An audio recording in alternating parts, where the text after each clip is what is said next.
I'm Coach Corey Wayne, and this is my video coaching newsletter. And the topic of today's newsletter is going to be Women Can Spot Game Playing. Well, I've got a really short email from a guy, and what's interesting is he was applying the things that I teach, made a date, went out on a date with this girl, and then 2 days later, instead of what most women typically do, which is send a nice text like, hey, I had a great time the other night, or hey, I was thinking about you, hope you're having a great day, she sends a text basically saying, so I guess this is where you're going to not contact me for 3 days so you don't look too desperate.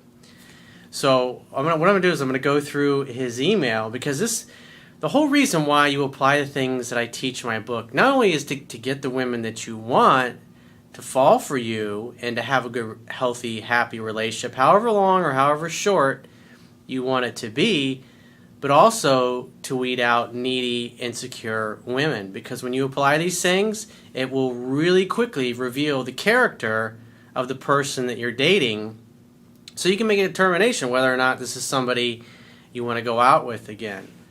Because a lot of guys just look at the fact that she's hot, she's beautiful, she's my dream girl, that's all I want, and they ignore everything else. And so the idea is to spot these character flaws and character traits that are undesirable before you get a month into it and you're like, oh, and you're all dopey and she's one of my dreams, we're going to have kids together, and then when you're totally goo-goo gaga and head over heels in love, it's not until that infatuation wears off, which usually for the average person is going to be 6 months or longer, that you're going to really see them for what they are. And you can spot these character flaws right away by applying the things that I teach in my book. So it's not just to help you get what you want, but also to determine whether or not that person is somebody you really should even consider dating again. So I have a quote that I wrote on in the quote I share some really important things that are like the bare minimum criteria for whether you're a man or a woman. These are things that you want in the other person if you want to have an easy and effortless type of relationship. Because too many times, especially if you've been following me for a while, you start dating somebody and they have all these character flaws, and it just makes things so difficult and so much more frustrating than it really needs to be. I mean, at the end of the day, the whole purpose of a relationship is you go there to give. You're there to meet each other's needs. You're there to help each other grow and become more. And if you got somebody you're dating who gets butthurt all the time, or who gets pissed off over little things, or who stonewalls you and doesn't communicate with you, no matter how good or skilled you are, or how much like James Bond you may think you are, it's not really going to matter, because that other person is just not going to be in the same place where they can give you what you want, because, quite frankly, they need to work on themselves.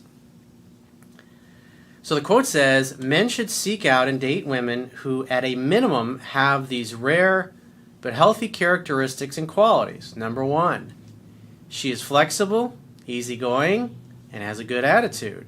Number 2, she places a high value on loyalty, honesty, and communication. She is affectionate and giving. She is patient, kind, and not easily offended. She is balanced, passionate about her career or business, and has a drama-free life. And number 5, she's happy, optimistic, has a healthy self-esteem, and builds people up. Men who date women that lack these 5 baseline minimum character traits and qualities are asking for unnecessary drama, frustration, heartache, and suffering. So the key is, when you spot these flaws, it doesn't matter how hot she is. And if you're a girl, it doesn't matter how hot the guy is, you got to move on. Because until you move, especially if you've got a limiting belief, whether it's conscious or unconscious, and you don't think you deserve to have what you really want, it's like you'll try to make or mold that person that you're with into the fantasy of what you want, when the reality is it's just much better to keep moving, keep circulating, continue to be open, continue meeting new people, and it's just a matter of time and repetition before you find somebody better. So he says, hey coach, I'll try and keep it brief. You've changed my life, and I'm forever grateful. I went on a date with this girl. It went well as I followed your advice, and I'm currently halfway through my 3rd read of your Bible. Anyway, I didn't text her after the date that night or the next day. It's good. And there's a reason for that. The idea is that you just want to go out on one date per week. And that gives a woman time and space away from you to wonder about you, to think about you, to get in touch with her feelings and decide how much she really digs you.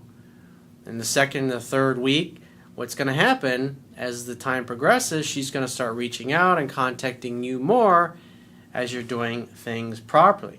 But also, the reason why you only go out on one date per week is because you want to see how she's going to handle that.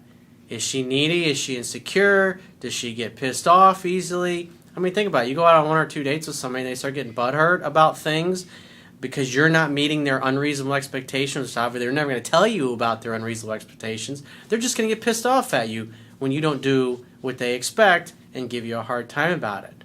Does that sound fun? Does that sound easy? I mean, you go out, you have this great date with somebody, and they send you a text a day or two later, and you're going, what? I went on one date. Everything was great. 2-3 days have gone by, and now she's pissed off. I haven't contacted her. What if I'm busy? What if I'm away on business? What if something came up? What if I had a family emergency? What if I had other things going on in my life besides just her? Maybe what if I only had one night a week where I could go out on a date and I just didn't have time? I mean, you went out on one date with somebody. They're not your wife. They're not your girlfriend. You're not in a relationship with them. You just went out and had one date. So like, think about it. If you're in business with somebody and you want to get a client to buy from you and you spend some time with the client and the client says, yeah, I'll get back to you and I'll let you know, and 2 or 3 days go by and then you call them up and go, why the fuck didn't you buy my product? What the hell's wrong with you? I get the best deal out there. You must be some kind of fucking asshole. You think you get much business if you acted that way? Well, that's in essence what the needy, insecure person communicates. And what they're communicating to you is that they're in a fearful scarcity mindset. They're worried that they're not going to get what they want. And since they don't believe that they're going to get what they want, they don't believe that they deserve to get what they want, they call you to, in essence, punish you and let you know their displeasure. Because this is more than likely what they learned growing up from their family, their parent, whoever raised them. So he says, anyway, I didn't text her after the date that night or the next day, but she contacted me. She messaged me around 4 p.m. saying, is this where you back off for 3 days so you don't look too desperate? What's the first thing that pops into your mind when you hear that? Is this where you back off for 3 days so you don't look too desperate? Now, women can tell when guys are playing games and trying to jerk them around. I mean, the book The Rules has been out there for years, and it's pretty, that's why I say also, like, if somebody texts you, you don't wait 2 or 3 days to respond. If it's after 7 or 8 o'clock at night, I usually wait till the next day around 11 or 12. You're not in a relationship with them yet. You're fucking busy. You'll get to it when you've got time. Now, somebody remember what I read in the quote? You want somebody who is flexible, easygoing, and has a good attitude. Do you think somebody who's flexible, easygoing, and has a good attitude after you had a nice date is going to send you, is this where you back off for 3 days so you don't look too desperate? Does that sound like somebody has a good attitude, or does that sound like somebody that's pissed off and insecure and needy, thinking, I really like this guy, but yet he hasn't reached out. He must be doing it on purpose, and he must be playing games with me, and I'm pissed off, and I'm going to let him know that I'm not happy about this situation. A woman with a good attitude is just going to have a take it or leave it kind of attitude. She's just going to assume the average woman who has lots of choices with men, she's not going to send something like that, even if she really does like the guy. So her attitude will be like, hey, if he really likes me, he'll get in touch with me again, and he'll ask me out again. That's what she'll be thinking. And that's what you're looking for. You want to reveal these character flaws right away.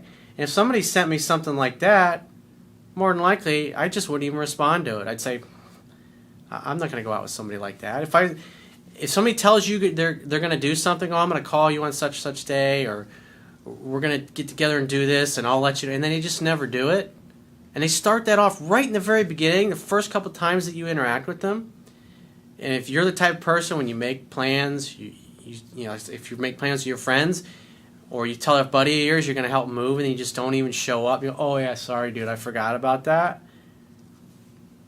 I mean, you help them out to move and then they just don't show up when you need them? I mean, think about that. Is that the kind of person that you can depend upon? That's the kind of person that just says all kinds of shit and saying one thing and doing another really doesn't mean anything to them. Those are the kind of people, you get in a relationship with somebody like that who says one thing and does another, it's incredibly frustrating. Not only are they not matching your expectations, but they're not doing what they promised you that they would do. He says, I was surprised at this, and she is a quiet and shy girl. Well, if she's quiet and shy, it's probably because she doesn't have a very high opinion of herself. So if she's quiet and shy, she probably, I mean, I know what I used to be really shy and quiet when I was younger. It's because I was better at listening, and more often than not, I didn't open my mouth because I was worried about what other people would think about me. Why? Because I was insecure. And so that tells me here, this girl's obviously insecure, and she's got butthurt and upset after one fucking date. It's only been 2 days, 3 days. He went out, had a date, 1 day goes by, and she sends him. So literally 2 days after a nice date, that's what she sends him. Maybe he's busy. I mean, this is normal. I mean, guys that have a healthy self-esteem, they're going to go out with a girl, and they're going to think about it. They're going to contemplate on it for a few days. And then following week, if they only got 1 or 2 days open, they're going to be calling and blowing up her phone every other day. I mean, if you act that way with a woman who has lots of choices and lots of options, and you say something like that to her, you will never hear from her again. She will completely blow you off. So he says, so my question to you is, what do you do when you think that a girl may know some of the stuff that you teach? Well, it's really not, it's irrelevant, because this reveals that this girl is needy, is insecure, and she's already pissed off at you. You had one fucking date, and she's already got her panties in a wad. And guess what? The longer you date somebody like that, it's just going to get worse. You didn't call me. You didn't do this. Oh, it was my special day, and you should have sent me a text wishing me good luck on my job interview, or something she never told you or expected. I mean, healthy communication means, hey, this is what I'd like you to do. It'd be nice if you did it.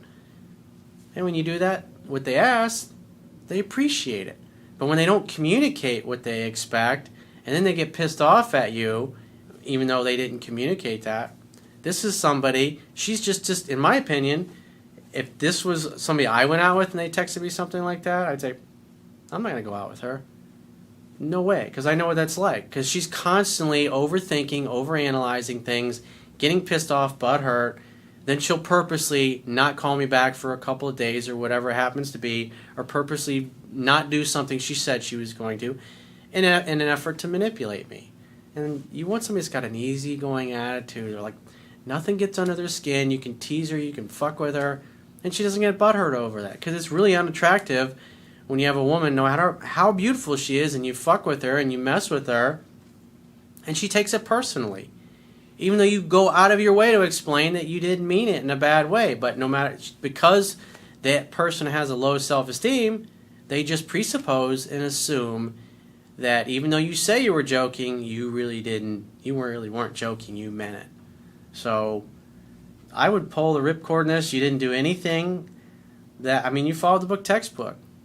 It's just that you got an insecure girl, and I personally would not waste another second of my life giving it a moment of thought, because she's just not worth it. You date somebody like this, and you're just going to have a hell of a lot of problems. How do I know?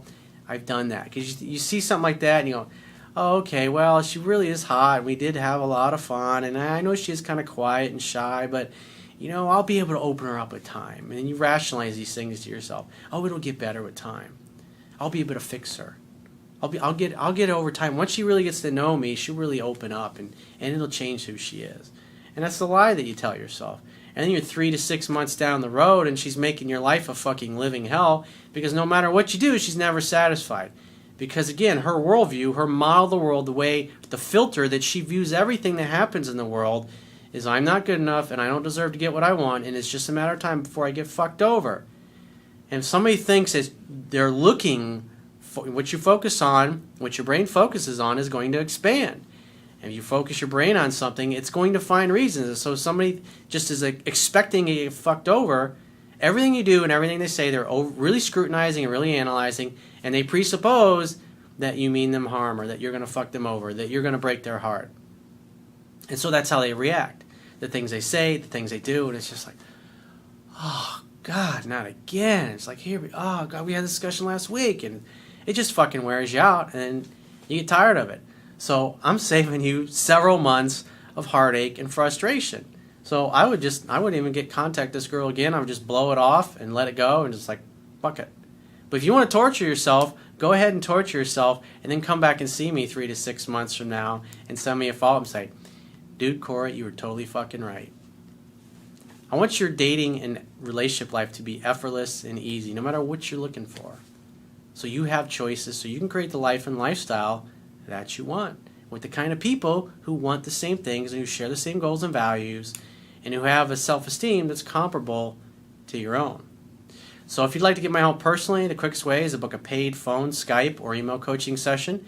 You can choose any of those options by going to my website, clicking the products tab at the top of your screen, and just follow the instructions for booking whichever option works best for you. And I will talk to you soon.